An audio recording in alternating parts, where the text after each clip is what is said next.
Alright, so now let's look at pie charts. Alright, so again we use this for categorical data.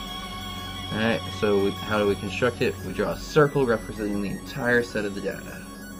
Alright, we're going to calculate the size of each slice. We take the relative frequency and multiply by 360 degrees. Alright, again 360 because a full circle is 360 degrees. We're then going to use a protractor to mark off each slice. And then when we're going to describe this, we need to comment on which category had the largest or the smallest proportions. Probably both of it would be good. If it's kind of uniform, you end up mentioning about how it's uniform all the way throughout. Alright, so here's an example working on this. So typos on a resume do not make a very good impression when applying for a job. Senior executives were asked how many typos in a resume would make them not consider a job candidate. The resulting data are summarized in the table below. So, number of typos being 1, the frequency was 60. 2 was 54. 3 was 21. 4 or more was 10. And don't know was 5. So, very interesting data results on there. Right, so if we end up having the total of it, and splitting each part divided by the total, we end up getting that 40% would say that one typo would basically make them not consider the candidate for a job. That makes it very important that you end up having every single thing correct when you have these resumes of people.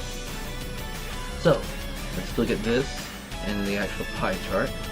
So, we draw a circle that represents the entire set of the data. Alright, and then we're going to calculate the size of each slice. Alright, so the size for the typo, we got 0.40 for the relative frequency for one typo. We're going to do that times 360, because it's 144 degrees. So we take our protractor and actually measure 144 degrees, make an arc that, or make a slice that way. Alright, and then we're going to repeat that for every slice. And we end up getting that, we end up having this type of figure. So, what does the pie chart tell us about the number of typos occurring on resumes before the applicant would not be considered for the job?